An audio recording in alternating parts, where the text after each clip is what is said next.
partnership can be the most beneficial thing in your life. They can also be the worst thing in your life. So is life. Yep. Be very transparent, and it just like honestly a relationship. Just be as honest and upfront and transparent as you possibly can be on the way in, because you do have to prepare for everything. How do you find the will to fight back against a world that wants to keep you sedated, average, and stuck in place? Join us for the tools and strategies you need to create a life of abundance, discipline, and high achievement. This is the Tactical Empire with Jeff Smith.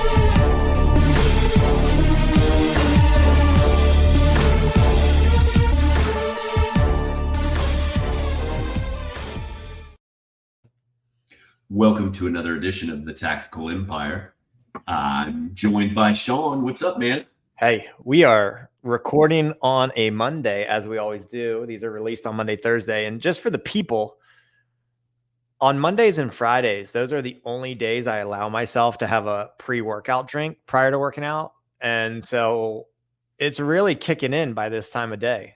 Got the minor headache going on, but wide awake. Ready to fucking destroy a topic or two. I love it, man. I'm about 3 cups of coffee in. So well, that's a typical 11 a.m. for Jeff Smith Central Time, sure. But any given day. But my man, you had the weekend. You had quite the weekend. Single parenting, from what I've seen on the gram from your wife. So why don't you talk about your weekend? Bro, it was fucking not for the week. Like last Monday, our youngest came home from like preschool daycare with 102 temperature. And then that set off a spiral of events that was like, I was unprepared for. And that's putting it mildly. At this point, everybody has had 102 fevers and thrown up and all kinds of flu symptoms that have lasted days for some reason. My wife was even sick for 3 days. And so that led us in, because we had done this for sale by owner thing with our house that we had, it was timed to the fucking minute, like with what we were going to do with everything, because the listings hit on Thursday, the hot sheets go out on Friday. So what that means is the brokerages meet and they show all the new listings for Friday, and then they talk about what's going to get done that weekend as far as open houses, who's going to take buyers to these places and all this other shit. So we know that, having been in real estate for a long time. So we were timing the market effectively because we're doing it ourselves. We're listing it ourselves. And so that listing goes live. We have photographs done on Wednesday. Kirsten's sick as fuck. And the guys over here, like doing the panoramic photos and everything else for the house, we have to get all that uploaded and get it listed on Wednesday so that it's ready to go Thursday. And she's still sick, dying. Her mom comes over, helps clean the house, and it's like all hands on deck. And there's kids just laying everywhere like triage. And then her mom gets sick. So her mom's got 102 fever. So she's out, man. It was a nightmare. But then I had to go pick up our RV and take it to the RV park because we were going to be off site. All 4 kids, the dog, and myself were going to stay at an RV park for the whole weekend. Kirsten was going to do open houses Saturday and Sunday. We were going to take offers and hopefully be done with it today, which through all that shit, everything happened. Kids were sick as fuck all weekend. It was kind of a waste. We got through it, and we've got multiple offers, and we're taking the highest and best by 5 o'clock today, and we're making a decision by 6 o'clock tonight. So our house will be sold. It worked, but it wasn't quite how we planned it. Oh, I know. That sounds way worse. I mean, my wife had flu B a week and a half ago. Son had an ear infection and 102 fever for 4 days. And our kids handle sicknesses really well, but it rocked. He was good, but he was just lethargic, right? Like on the couch. So I couldn't imagine multiplying that by 4 and then having it by myself. I was wondering, I didn't know you guys were doing for sale by owner, but I kind of sort of got the gist when I saw your wife posting about how she was handling all. I'm like, why the fuck is she handling all these showings? Why is she working her ass off? Shouldn't other people be doing it? Totally makes sense now. So good for you guys. Glad that needle's moving and on to the next chapter. Well, we knew kind of where we live and the neighborhood that we live in and the school districts, everything's zoned to, that we had a very desirable property. And Sure. so it just made sense the way we did it. And we probably shuttled 120 people through here Saturday and Sunday. I mean, it was a fucking big showing, like big turnout, big turnout. So it's all good. Moving on. I got a truck on Saturday. I forgot to tell you that. In the midst of everything else, this guy pulls in from Virginia with a flatbed and drops my truck off at 5 o'clock in the evening on Saturday night. So Yeah. that was a good thing as well. So we are friends on the socials, so I keep up with your life, Jeff. It's not just checking in on Mondays to record a damn podcast and then go the rest of the week. I see the big wide back end of that black beast. Yep. And we got that delivered. So it's kind of just like everything else in life, man. We were preparing for other levels, and before we could have these fruits, our house selling and our truck getting here and getting ready, we had to take all this adversity, and that's the way it works. Well, it plays into today's topic because I think you and Kirsten, you guys have been through a lot. You're building businesses, investments, and family all at the same time. So it really comes down. The topic today isn't about partners in life. It's going to be about partners in business. So let's just talk to the people. How do you identify when you should have a business partner, number one, and number two, how do you identify the right business partner? Like, very quick blanket statement is like, well, if you don't need a partner, you don't need a partner. If you don't need the money, you don't need money. If you got the skill and the money, why take on a partner?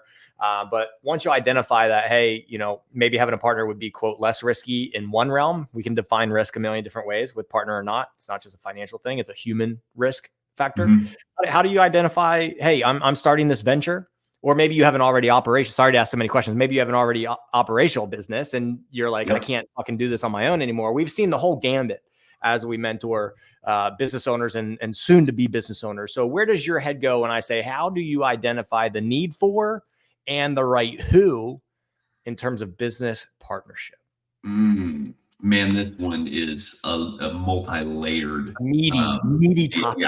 Yeah. There's so many things to this as far as, I mean, I'll just tell you right now that if you asked me this question 10 years ago, I would say there's absolutely no reason to get a partner. Fuck that. Yeah. And I think I'm in that transition. You and I have had this conversation. I'm 35.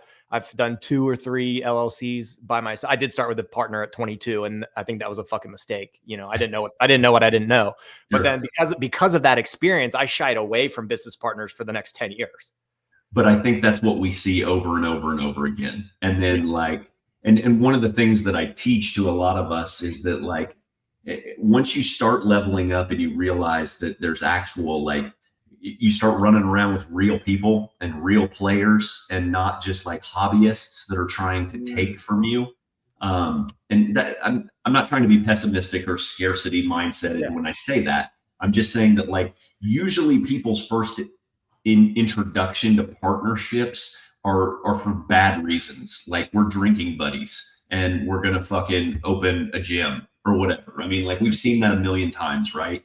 And those partnerships should have never started in the first place. And that's why it sours so many people on partnerships. Partnerships are very, very important, I think. As I've gotten wiser in business and as I've matured in business, I probably won't do anything else without partners ever again, just because I understand the leverage and the speed and the strategy behind doing it. And as long as you guys are synergistically aligned in what you're trying to create, so the vision is shared by everybody and everybody understands, and then everybody has strategic skill set to add value. So the people that bring on partners because they're scared of doing it alone, or it's lonely, or they're looking for someone to pass the blame to when things go wrong, those are the wrong reasons. But partnerships can be super fucking valuable and powerful if done right. And that's where I would rather have 10% of a watermelon than 100% of a grape. And like, I think we can go bigger, further, faster together. And ultimately, I mean, you and I are partners, full transparency. Like I brought you in to a 2.5 year business that I had created on my own. And I offered you equity and brought you in as partnership. And we went over that and ran through that for 6 months of what that's going to look like and how that's going to go. And we dated, if you will, Sure. which I think is a smart way to do it, Yeah. because you need to understand each other and where you're going with things. And then because it can't be like this peak and valley of like, this is super exciting because you get that dopamine hit of like energy, and it really needs to be lasting in that it's gonna last more than 6 months. And like, because you can't just like, one of the real trendy things you're seeing right now is these marketing gurus come in and take equity of businesses. I don't know if you've noticed that, but it's happening all over the place. They're coming in, real they're equity saying, or just a percentage of growth. How are you seeing it? I obviously see and have talked to agencies that want a percentage of result, but not. I haven't seen personally equity in the company. I've seen equity But you've seen it, on multiple times. And so essentially what they're doing is they're coming in to be the CMO. yeah, And right. that's okay. Just chief marketing officer, folks. But like, that's okay because marketing is a component of business. But it has to be for the right reasons. It can't be like some fucking dude that found you on Instagram and like, hey, I'm looking for I want to do your marketing for you and I want to do an equity split. Like, that's not a good reason to give up equity. Because I've had issues where it's blown up in my face too, to be fair. I mean, perfectly transparent. I've had partnerships that went awry and went into legal battles and all kinds of shit. And so if you give up equity too fast, that's part of the issue. Like, you've got them forever. It is a marriage. And what you have to understand is that at some point there's going to have to be a divorce to get out of that. So you have to slow play the situation and make sure it's a good fit and that you guys are strategically aligned. Like, what are we trying to do with this company? Where do we see this company going in 5 years, 10 years? What happens to the company when no one wants to do it 10 years from now? Are we going to scale? Like, how big are we growing the company? How small are we keeping the company? Like, all of those things need to be discussed and kind of vetted through, if you will. You want to filter through all those different things with people, and you don't have to have all the fucking answers. So I'm not saying that like 12 years from now, this is what this is going to look like. Like, no one can forecast that future. Like, everything is so flexible and malleable with businesses that you and I may create something we've never even dreamed of. I mean, I perfectly expect that to happen because we have a direction and we have a vision for where we're taking this thing. But 3 years from now, based on opportunities and exposure and growth, I don't know what it's going to look like.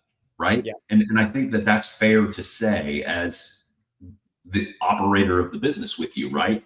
And so, but I would tell people, even if they've been burned in the past with partnerships, I don't know where you want me to take this topic, but the one thing that I see mentoring business owners who are just like reaching that $1 million mark or whatever, they're just scratching the surface of like being this like hustler into like actually experiencing success and then needing to build infrastructure and everything like that, is that a lot of them are soured on partnerships. A lot of them are really gun shy because they've been burned in the past and they have a bad taste in their mouth for things like partnerships. And that's fine.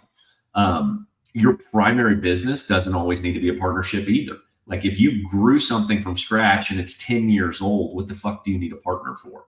Like, it depends on how far down the road you are.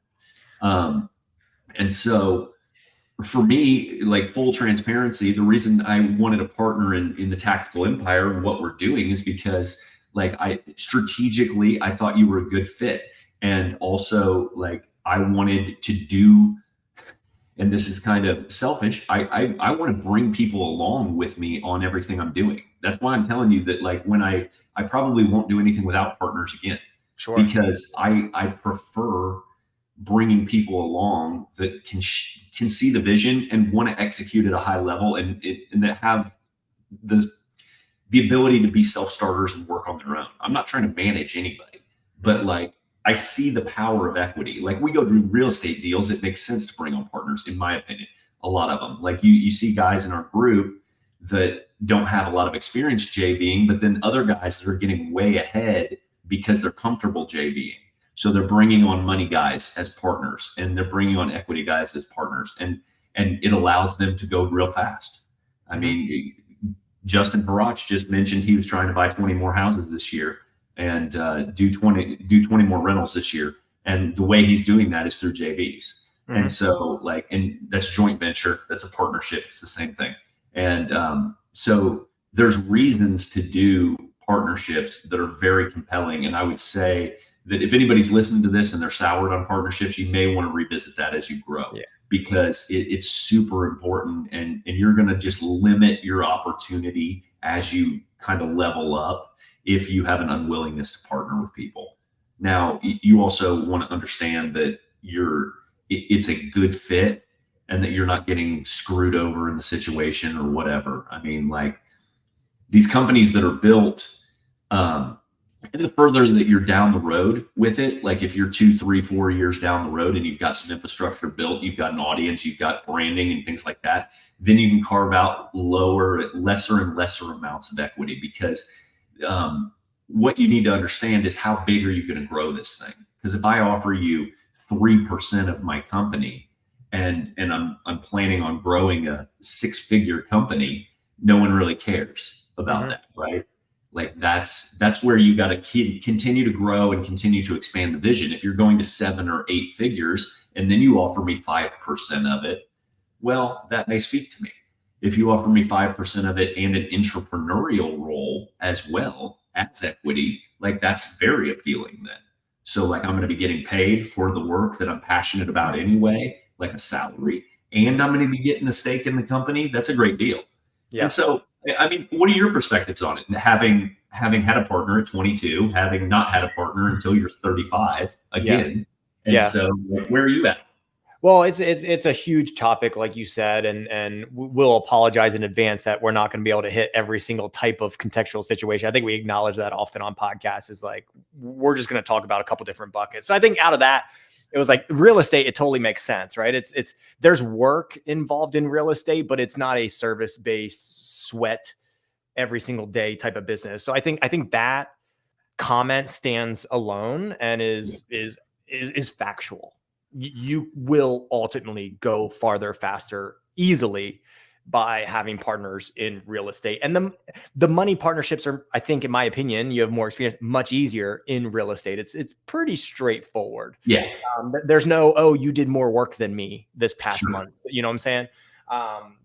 So I think that's easy. But how do people identify? And like you said it, you're the one that brought me on into your sweat business. Like you worked for the Tactical Empire and then brought me on as a partner, which I'm forever grateful for. A lot of people would look at you and me and be like, well, you are the same people.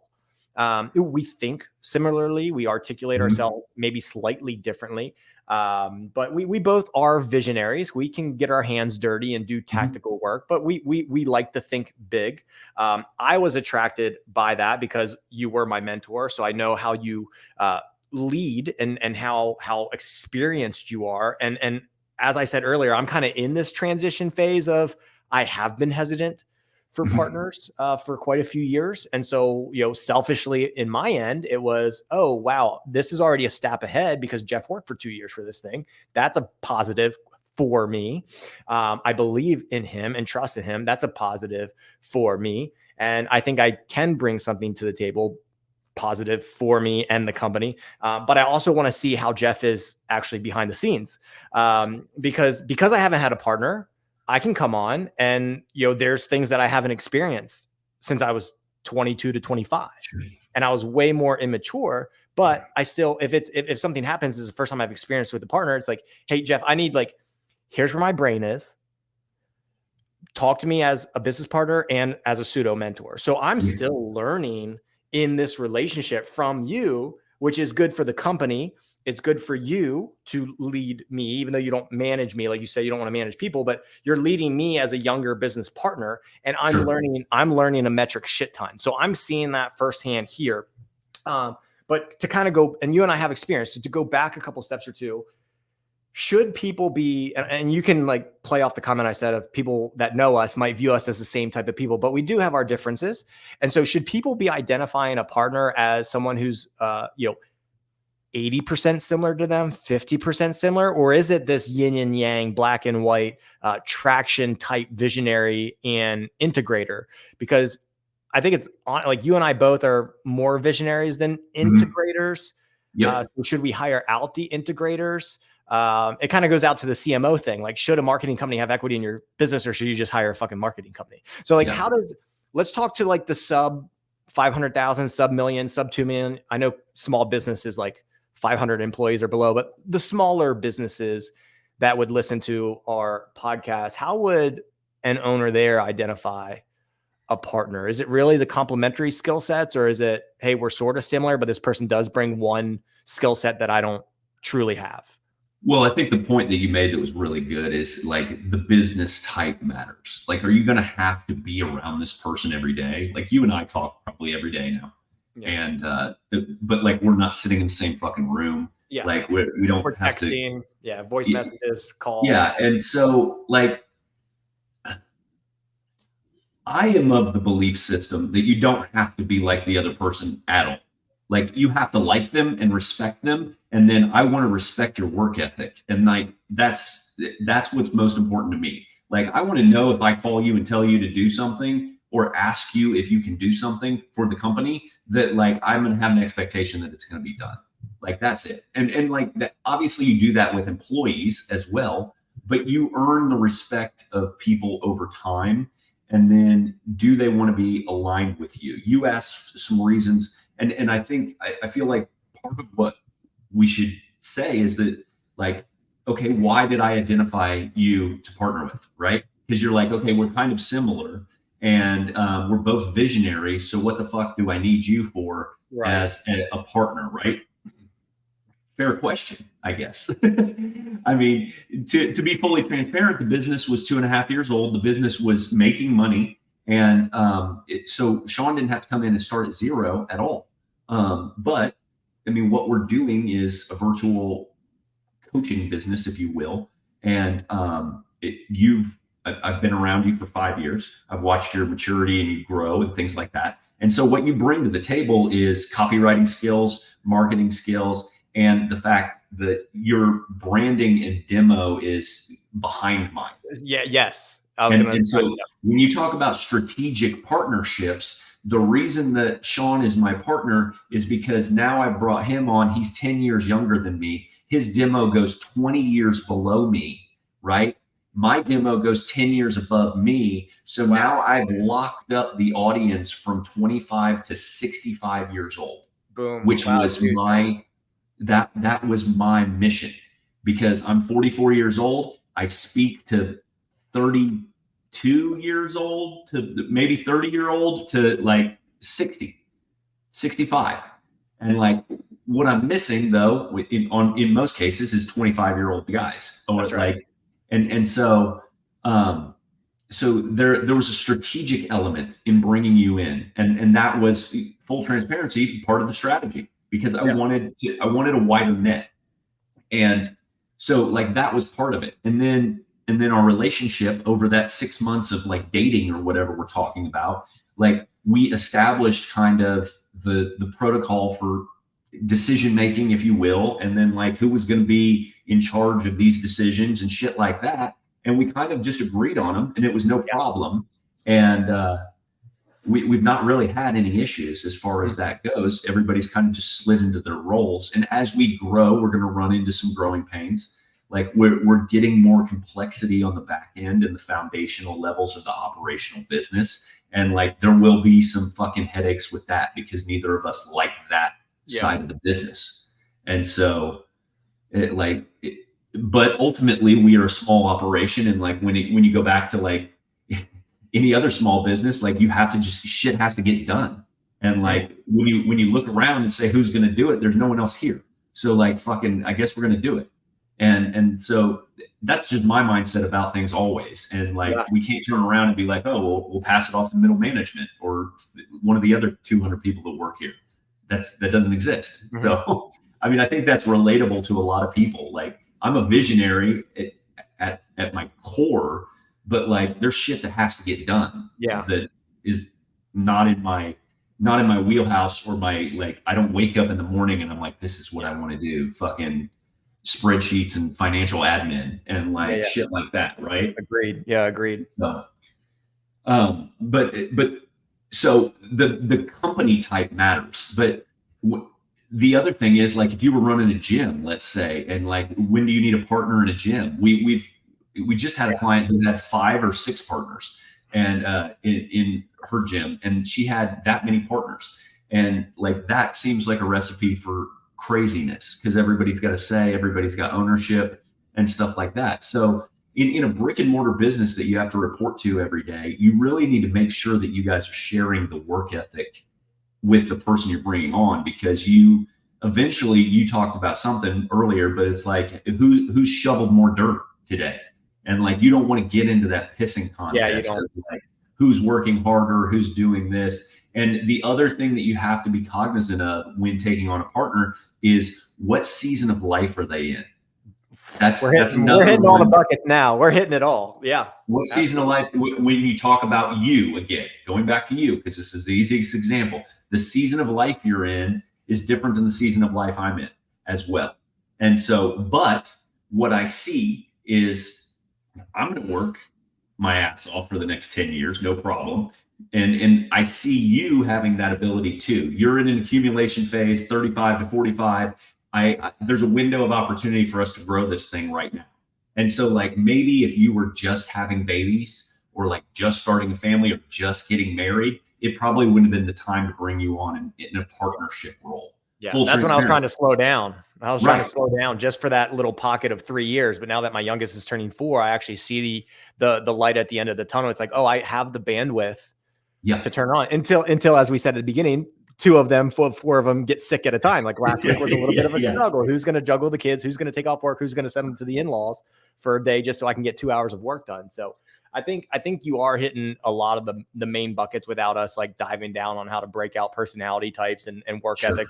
And you know, you said this about getting divorced later on, and we try and do that by saying, hey, like, you need to talk about the divorce on the front end, like, because you're like, it's a prenup with a business partner. Hey, if things go sideways, this is what looks. Now, you and I are pretty free flowing, and we are vocal about, hey, like, you know, we're not gonna just fucking like go at each other's throats if something went sideways. Like, we'd rather just move on and go to the next project. And I think that allows us to go even harder and trust each other more than, hey, this is what this fucking operating agreement said and the paperwork, and like, you need to do this shit. It's like, hey, sometimes we have a rough day or two personally, and we're going to make it up on the back end. So I like that about yours and I's partnership. But to talk other people, would you say, this kind of shifting the topic, just the specific topic for a second, but I think this is relevant based on the amount of business owners that I've mentored over the years, is, do you think it's a fair blanket statement? I don't like blanket statements, but do you think it's a fair blanket statement to say that many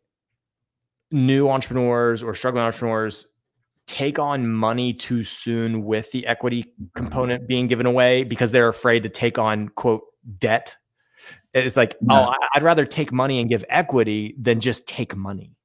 So they bring on a partner just because of the financial need. Yeah, that's a really bad thing, and I see it all the time. That's what the question was. Is that a general bad blanket statement? Like, do not take. So the statement is, do not take on money do not take on money and give away equity just because you need money. You should just take on money and not give up the equity. Correct. And I mean, debt can be a facilitator. It can buy you speed. A lot of times, I mean, early on in your career in the business world, you need to just learn those lessons, and you have to figure out how to bootstrap this shit anyway. But yeah, I've met hundreds of entrepreneurs that have given up big chunks of their company, 30, 40, 50% for $20,000. And if you give up that kind of money, or if you give up that kind of equity, and you're trying to stay in this business for 20 years, you have to understand how much those shares are going to be worth in a 20-year period.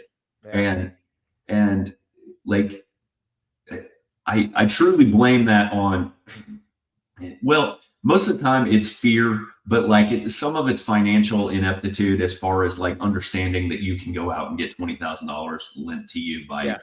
anybody with a I just pulse. extended one of my American Express cards, one of the many that I have. I just extended it by double, right? Like 30 plus Yeah. $1,000 just by clicking a button on the website. It's like, Yeah. I don't need to give equity just because I need a little capital infusion. And then I opened, Amex also sent me a line of credit offer, which I Yep. clicked 2 buttons, boom, $21,000 for one of the businesses that I can pull on at any given time, send it anywhere I want. Like, and then QuickBooks constantly sends me stuff because they see all my LLCs and they're like, hey, if you need a line of credit. So like there's capital infusions available with all of these fucking companies, and paying let's just say hypothetically 8 to 15% interest on a loan is, as you're saying, over the long, that's why we say think long term. Over a long enough time horizon, the math on interest debt is less than interest equity. Yeah, you really need to think equity through. It needs to be a slow played decision on, it can't be something that you do out of like a snap decision or fear, or you're backed into a corner. I mean, you would be better served to go out of business than to make a snap judgment to give up equity, because at the end of the day, I mean, depending on the equity and the arrangement and things like that, you're going to be working essentially for that $20,000 forever, and it could turn into a multi-million-dollar investment for them for 20 grand. And so you just need to think through that. And sometimes there's scenarios where it may make sense, but you've got to really figure that out, honestly. And then for me, like, I don't want to take on it. We're leaving real estate out of this conversation. We're talking other industries, because I don't want anybody to come into any business that's not really going to be a participant in it, really. Like, I don't need any money. And now that's the position I'm in now, but would I have done that 10, 15 years ago? I still wouldn't have taken partners for money. I think that's the answer to my question. It's like to the blanket statement is like, no, don't take on financial partners in a company that requires work to be done. And I know there's work in real estate, but like you said, we're going to keep that out of it. But for the gym owners, for the small business owners, for the people that have to actually get their hands dirty, regardless of their title, there's really I hate saying absolutes, but there's no reason to bring on a partner that doesn't have a skill set that's actually going to grow the fucking company. There's so much money out there. And you made a point there. So to switch it back is like, so many people I think they are afraid to take it to zero. And that's why they put themselves in these vulnerable positions, because I can't start over. I can't close this thing down and start. Yeah, you can. You were there before. And guess what? This time around, this is why I'm looking at like one other project that I might, bring on a partner for. And it's like, well, why would I do that when I close this other thing? Because I've learned so many fucking lessons, and I did it the hard way. I did it 12 years with no fucking systems, no partners, not understanding the type of human I needed in what role. Like, so it would actually be easier the second time around. Still, it would simple, not easy. It would be easier because of all the lessons. You make a really good point there, because like people that are listening probably are like, why the fuck would you ever partner anyway then? But I would say that let's use the gym scenario as a scenario, right? For me, I wouldn't go back into the gym space, but a way that a strategic partnership would work in that space is that I could bring my knowledge and experience and money and partner with a 25-year-old hungry ass coach. That's right. Or operator that was great personality, great with sales, and was interested in running the day-to-day operations. That would be a good equity partnership for both of us. And that's the way that would work, because crystal clear expectations. I'm not fucking opening the gym. I'm not going there to coach the classes. I'm not doing this stuff. I will help you with finances. I will put in the infrastructure. I will build the back end. I can help you with hiring and firing. I can do all that stuff. I will mentor you and make this a successful business with you. I will not do the day to day. And That's like, if that's understood on the way in, then that could be a great partnership. Yeah. Right. Because like I wanted to just clarify that and clear the air, because you and I kind of just spent the last 3 minutes kind of shitting on all reasons to have a partnership in a brick and mortar. But there is reasons to strategically partner. And especially if you hook up with some young operator who has aspirations for scale. Because if they have aspirations for scale, then it's just mutually beneficial for everyone. Because like then you can go fast to 5, 10 locations, whatever you want to do. And so the young guy should be looking at that as an opportunity to go to where he wants to go in 10 years, in 3 years. Yeah. And the other gentleman who's older and wiser or more experienced or more money or whatever is going to use that to grow his portfolio of businesses. And that is a win for everybody. Ladies and gentlemen, it took us 35 minutes to get there, but that was the holy grail answer that I really wanted to come down to. We weren't going to shit on partnerships in this, but for many people listening to this, you're owning and in businesses that require work. And so you have to make sure that the partners you're bringing on have the skill sets, have the desire, have an idea of where the vision's going, and you all clearly articulate who's responsible for what. And we're all driving to get there. And I totally agree with that. And you and I both have owned gyms, and we've mentored a lot of gym owners. So it's the easiest example. But when you're in a business that just can't go hire, someone tomorrow to fill that sales role, just because it's such a niche type of business, or maybe you do live in a small community, so it requires, like, whatever the answer is, I totally agree with that answer at the end there. It's like, find that younger hustler, for those of you that have learned a lesson, and be the mentor of the business, and do the hard shit that like young hustlers don't know how to do. They know how to work. They know how to, enjoy the servicing. Hey, I love coaching on the floor. Hey, I was there too. I loved coaching CrossFit and fitness as well. I think I could still step on the floor and have a good time doing it, but I'm not going to do it 3 hours a day for the next 10 years. That's for damn sure. But I want to love the product that I'm in. And for me, I started to not love the product, which soured everything else. And so I want to find the people that believe in the next brand, the next product, and do what I've done with other people, is mentor the hell out of them. And we're all rising the ship together. Because, you've been there too, mentor people, and you turn their gym into $1 million and yours isn't at $1 million. And you're like, what the fuck? Yeah, I need a piece of that company.